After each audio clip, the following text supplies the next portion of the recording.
Hello friends, എല്ലാവർക്കും മഹാലക്ഷ്മി സീരിയലിൻ്റെ ഇന്നത്തെ എപ്പിസോഡിൻ്റെ റിവ്യൂയിലേക്ക് സ്വാഗതം. അങ്ങനെ ഉണ്ണിയാണെങ്കിൽ വാമദേവനെ കാണാനായിട്ട് ജയിലിലെത്തുന്നു. ഉണ്ണിയെ കാണുമ്പോൾ തന്നെ അസ്വസ്ഥനാവുന്നുണ്ട് വാമദേവൻ. തുടർന്ന് തൻ്റെ അച്ഛനെ കൊല്ലിച്ചതിൻ്റെ പേരിൽ വാമദേവന് നേരെ ഉണ്ണി ചൂടായിട്ട് സംസാരിക്കുമ്പോൾ, നീ എന്നെ എത്ര വേണമെങ്കിലും കുറ്റപ്പെടുത്തിക്കോ എന്നും പക്ഷേ നീ അറിയാത്ത ചിലതുണ്ട് എന്നും പറഞ്ഞുകൊണ്ട് വാമദേവൻ ചില കള്ളക്കഥകളാണ് ഉണ്ണിയുടെ മുന്നിൽ പറയുന്നത്.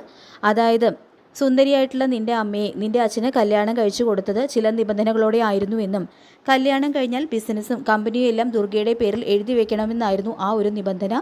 പക്ഷേ കല്യാണശേഷം വിശ്വനാഥൻ കാലുമാറി. കണ്ണനാണ് എല്ലാ സ്വത്തുക്കളും എന്നാണ് വിശ്വനാഥൻ പറഞ്ഞതെന്നെല്ലാം പറയുമ്പോൾ, മരിച്ചുപോയ അച്ഛനെക്കുറിച്ച് നിങ്ങൾ പറയാതെ തന്നെ എനിക്ക് അറിയാമെന്നെല്ലാം ഉണ്ണി പറയുമ്പോൾ, അന്ന് ആ നിബന്ധന തെറ്റിച്ചതിൻ്റെ പേരിൽ ഞാൻ വിശ്വനാഥനെ ചോദ്യം ചെയ്തു. അന്ന് അയാൾ പറഞ്ഞത് കമലേശ്വരം തറവാടും ബിസിനസ്സും ഒക്കെ കണ്ണൻ്റെ അമ്മയുടെ പേരിലായതുകൊണ്ട് അതൊക്കെ കണ്ണനെ അവകാശപ്പെട്ടതാണെന്നാണ്. എല്ലാം കണ്ണന് കിട്ടിയാലും ഇരട്ടി സ്വത്തുണ്ട് നിൻ്റെ അച്ഛൻ്റെ പേരിൽ.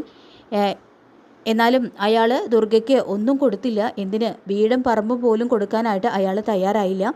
അതിൻ്റെ പേരിൽ ഞങ്ങൾ തമ്മിൽ തർക്കമുണ്ടായി. തുടർന്ന് വിശ്വനാഥൻ എന്നെ കമ്പനിയിൽ നിന്ന് പുറത്താക്കി. എങ്കിലും ഞാൻ ദുർഗയ്ക്ക് വേണ്ടിയിട്ട് അയാളുടെ കാല് പിടിച്ചു. അതിനുശേഷം ഇനി കമ്പനിയിൽ കണ്ടുപോകരുതെന്ന് പറഞ്ഞുകൊണ്ട് എനിക്ക് അന്ത്യശാസനം നൽകി. എനിക്കും പകയായി. അങ്ങനെയാണ് വിശ്വനാഥനെ കൊല്ലാനായിട്ട് ഞാൻ കൊട്ടേഷൻ കൊടുത്തത് എന്നെല്ലാം ഉണ്ണിയുടെ മുന്നിൽ കള്ളക്കഥ തട്ടിവിടുകയാണ് കേട്ടോ വാമൻ ചെയ്യുന്നത്. എന്തായാലും താൻ പറയുന്നതൊന്നും പൂർണ്ണമായിട്ട് വിശ്വസിക്കാനായിട്ട് ഉണ്ണി തയ്യാറാകുന്നില്ല എന്ന് മനസ്സിലാക്കുന്ന വാമദേവനാണെങ്കിൽ വീണ്ടും പറയുന്നുണ്ട്, വിശ്വനാഥൻ്റേത് രണ്ടാം വിവാഹമാണെങ്കിലും നിൻ്റെ അമ്മയുടേത് അങ്ങനെയല്ല. ദുർഗയ്ക്ക് വലിയ പണമൊന്നും ഇല്ലെങ്കിലും അവളുടെ സൗന്ദര്യം കൊതിപ്പിക്കുന്നതായിരുന്നു. അതുകൊണ്ട് പല കാശുകാരും അവളെ വിവാഹം കഴിക്കാനായിട്ട് തയ്യാറായിട്ട് വന്നു. എന്നാൽ ഞാൻ വിശ്വനാഥന് വേണ്ടി വാദിച്ചു. അതൊക്കെ വിശ്വനാഥൻ്റെ സ്വത്തുക്കൾ കണ്ടിട്ട് തന്നെയാണ്. പക്ഷേ വിവാഹശേഷം കണ്ണനെ നോക്കുന്ന വെറും ഒരു രണ്ടാനമ്മയായിട്ട് ദുർഗ മാറിയപ്പോൾ എനിക്കത് സഹിക്കാൻ കഴിഞ്ഞില്ല എന്നെല്ലാം വാമൻ പറയുമ്പോൾ, നിങ്ങളുടെ ഭാഗത്ത് തെറ്റുള്ളത് കൊണ്ടല്ലേ നിങ്ങളെ തെളിവ് സഹിതം പിടികൂടിയത്. അങ്ങനെ ദൈവം നിങ്ങളെ ചതിച്ചിട്ടുണ്ടെങ്കിൽ അതിൽ സത്യം ഉണ്ടെന്ന് തന്നെയല്ലേ അർത്ഥം എന്ന് ഉണ്ണി ചോദിക്കുമ്പോൾ, ദുർഗയ്ക്കും മക്കൾക്കും വേണ്ടി മാത്രമേ ഞാൻ എന്നും വാദിച്ചിട്ടുള്ളൂ.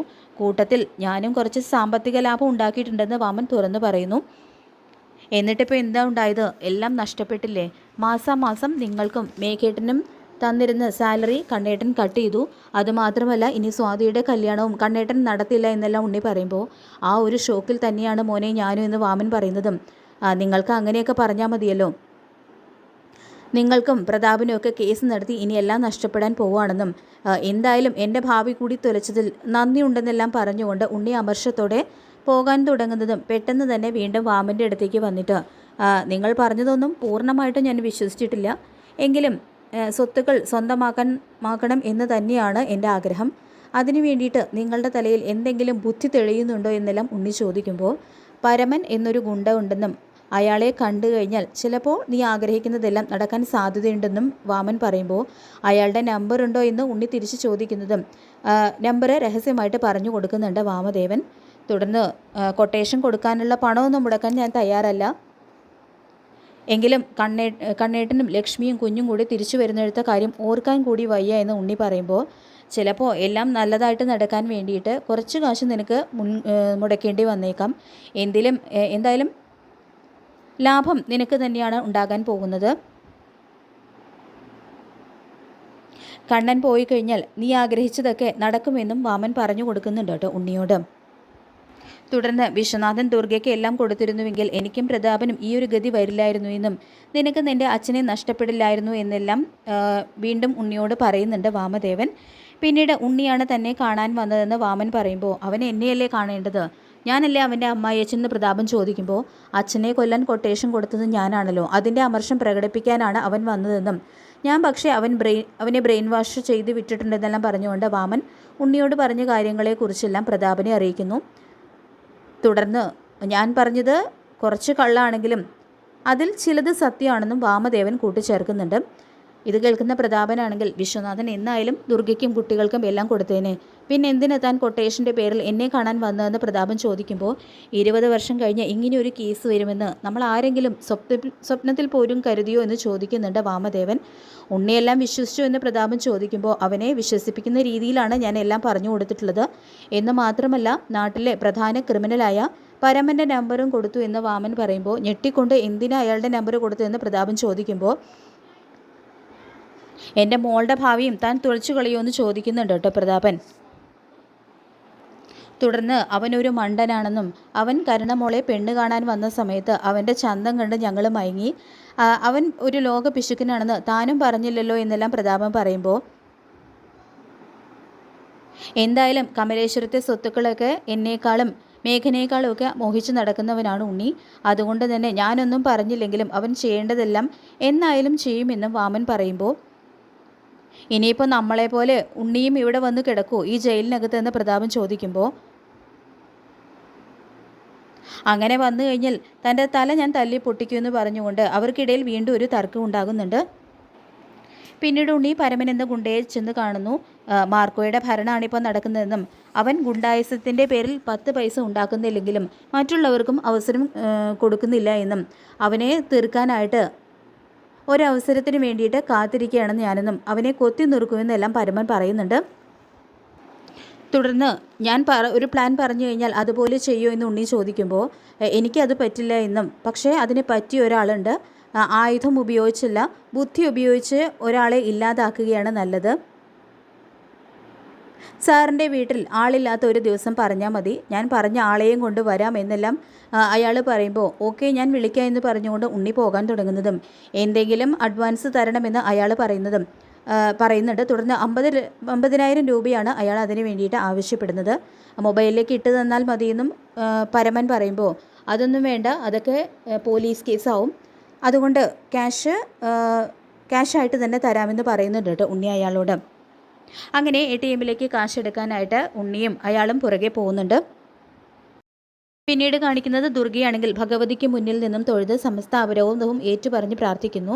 പിന്നീട് ദുർഗയെ കാണുന്ന പൂജാരി ചോദിക്കുന്നുണ്ട്, ഇന്ന് മൂത്ത മോനും മരുമകൾക്കും വേണ്ടിയാണല്ലോ അർച്ചന കഴിപ്പിച്ചതെന്ന് ചോദിക്കുമ്പോൾ, വിശ്വേട്ടൻ്റെ കാര്യങ്ങളൊക്കെ അറിഞ്ഞില്ലേ എന്ന് ദുർഗ ചോദിക്കുന്നതും അറിഞ്ഞു എന്നും ഇവിടെ അന്ന് തൊഴാൻ വരുന്നവർ മുഴുവൻ അത് തന്നെയായിരുന്നു ചർച്ചയെന്നും പൂജാരി പറയുന്നുണ്ട്. ആങ്ങളെ തന്നെ വിധവാക്കിയല്ലേ എന്ന് പൂജാരി ചോദിക്കുമ്പോൾ അതേ എന്ന് പൊട്ടിക്കരഞ്ഞുകൊണ്ട് മറുപടി കൊടുക്കുകയാണ് ദുർഗ ചെയ്യുന്നത്. പിന്നീട് വീണ്ടും കണ്ണനും ലക്ഷ്മി മോൾക്കും വേണ്ടിയിട്ട് അവർക്ക് തിരിച്ചടി കിട്ടണമെന്ന് വേണ്ടി പലതവണ ഞാൻ ഭഗവതിയുടെ മുന്നിൽ നിന്നും പ്രാർത്ഥിച്ചിട്ടുണ്ട് എന്നും അതൊക്കെ ക്ഷമിക്കണേ എന്ന് പറഞ്ഞുകൊണ്ട് വീണ്ടും അവിടെ നിന്ന് ഏത്തമിടുന്നുണ്ട്. അങ്ങനെ ദുർഗ തൊഴുതിറങ്ങുന്ന സമയത്താണ് സാഗറും മഞ്ജുവും കൂടി അമ്പലത്തിലെത്തുന്നത്. അപ്പോൾ ദുർഗയെ കണ്ട് രക്തം തിളച്ച് പോകുന്നുണ്ട് കേട്ടോ മഞ്ജുവിനോടായിട്ട് ദുർഗ പറയുന്നുണ്ട്, കണ്ണൻ മോനും ലക്ഷ്മി മോൾക്കും സാഗറിനൊക്കെ വേണ്ടി അർച്ചന കഴിപ്പിച്ചു എന്ന് പറയുമ്പോൾ, ഞങ്ങളും എത്രയും പെട്ടെന്ന് അച്ഛനോടൊപ്പം ചേരാൻ വേണ്ടിയിട്ടാണോ അമ്മ പ്രാർത്ഥിച്ചതെന്ന് മഞ്ജു ചോദിച്ച് ചൂടാവുമ്പോൾ, മറ്റുള്ളവർക്ക് നന്മ വരാൻ വേണ്ടി ആത്മാർത്ഥതയോടെ പ്രാർത്ഥിക്കാൻ അമ്മയ്ക്ക് കഴിയൂ എന്ന് സാഗരം ചോദിക്കുന്നുണ്ട്. തുടർന്ന് വിശ്വേട്ടൻ്റെ മരണം എന്നെ എത്രമാത്രം തളർത്തി കളഞ്ഞു എന്ന് ഞാൻ പലതവണ നിങ്ങളോട് പറഞ്ഞില്ലേ എന്ന് ദുർഗ ചോദിക്കുമ്പോൾ, എങ്കിലമ്മ നേർവഴിക്ക് ചിന്തിച്ചേനെ, എന്നെയും ഉണ്ണിയേട്ടനെയും നല്ലത് വളർത്തുമായിരുന്നു. അരയ്ക്ക് താഴേക്ക് തളർന്ന കണ്ണേട്ടന് മരുന്ന് മാറ്റിക്കൊടുത്ത് എന്നും തളർത്തി കിടത്താനായിട്ട് അമ്മ ശ്രമിക്കില്ലായിരുന്നു എന്നെല്ലാം ഒന്നൊന്നായിട്ട് മഞ്ജുവും ചോദിക്കുന്നുണ്ട്. തുടർന്ന് ദുർഗ അതിന് മറുപടിയായിട്ട് പറയുന്നുണ്ട്, വിശ്വേട്ടൻ മരിക്കുന്ന സമയത്ത് നിങ്ങളെല്ലാവരും കുട്ടികളാണ്. ആ സമയത്ത് എന്തിനും ഏതിനും എനിക്ക് സഹായത്തിനായിട്ട് വന്നത് വാമദേവനാണ്. അയാൾ അന്ന് അതൊക്കെ പറഞ്ഞപ്പോൾ എൻ്റെ നല്ലതിനാണെന്ന് എനിക്ക് തോന്നി.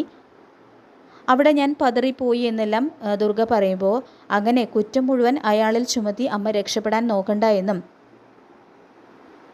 മേഘൻ്റെ പെണ്ണാണ് ഞാനെന്ന് അമ്മ പറയുന്നത് കേട്ടാണ് ഞാൻ അവനെ സ്നേഹിച്ചത്. പക്ഷേ അവൻ്റെ ചതി മുഴുവൻ അറിഞ്ഞതിന് ശേഷവും അമ്മ എന്താ ചെയ്തത്? എൻ്റെ കൂടെ നിൽക്കേണ്ടതിന് പകരം സാഗരേട്ടനെ കൊന്നു കളയണേ എന്ന് പറഞ്ഞു. അങ്ങനെ ഞാൻ അവനെ എന്നെല്ലാം പറയുമ്പോൾ, അങ്ങനെ ഞാൻ അവനെ പലതവണ കുറ്റപ്പെടുത്തിയിട്ടെന്ന് പറയുന്നുണ്ട് കേട്ടോ ദുർഗ. അതൊന്നുമല്ല എന്നും എന്നെയും സാഗരേട്ടനെയും തമ്മിൽ തെറ്റിക്കാൻ തന്നെയാണ് അമ്മ ശ്രമിച്ചതെന്നും മഞ്ജു പറയുന്നുണ്ട്. തുടർന്ന് അന്ന്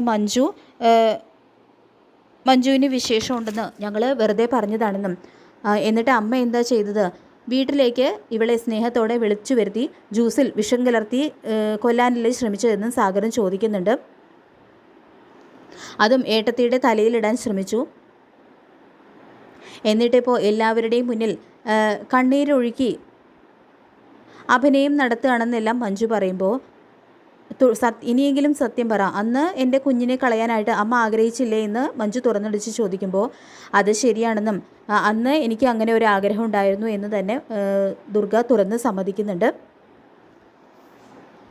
ഇത് കേൾക്കുന്ന മഞ്ജു, ഇപ്പോഴാണെങ്കിലും അമ്മയ്ക്കെല്ലാം തുറന്ന് സമ്മതിക്കാൻ തോന്നിയല്ലോ, ഇനി ഒരു കാര്യം ഞാൻ തീർത്ത് പറഞ്ഞേക്കാം, ഇനി എൻ്റെ വീടിൻ്റെ പടിക്കൽ പോലും അമ്മ വന്നു പോകരുത്.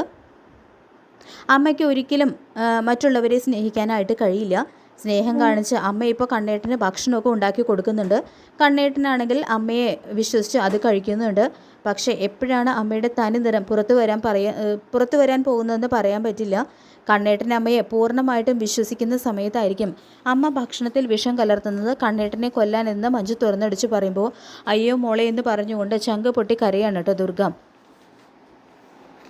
ഇവളുടെ അനുഭവം വെച്ചിട്ടാണ് എല്ലാം പറയുന്നത് എന്നെല്ലാം സാഗരം പറയുമ്പോൾ നിങ്ങളൊക്കെ അങ്ങനെയാണ് വിശ്വസിക്കുന്നതെങ്കിൽ അതൊക്കെ തിരുത്താനൊന്നും എനിക്ക് പറ്റില്ല. കരുണയെ ഉണ്ണി വിളിച്ചുകൊണ്ട് വന്നത് പോലും എനിക്ക് അംഗീകരിക്കാൻ പറ്റിയിട്ടില്ല എന്ന് പറയുന്നുണ്ട് കേട്ടോ ദുർഗ. ഒരു കാര്യം അമ്മ ഓർമ്മ വെച്ചോ, കണ്ണേട്ടനും ലക്ഷ്മിയേട്ടത്തിയാണ് ശരി. അവരെ കൊല്ലാനായിട്ട് ആര് ശ്രമിച്ചാലും അവർക്ക് അതിനുള്ള തിരിച്ചടികൾ തന്നെ കിട്ടും.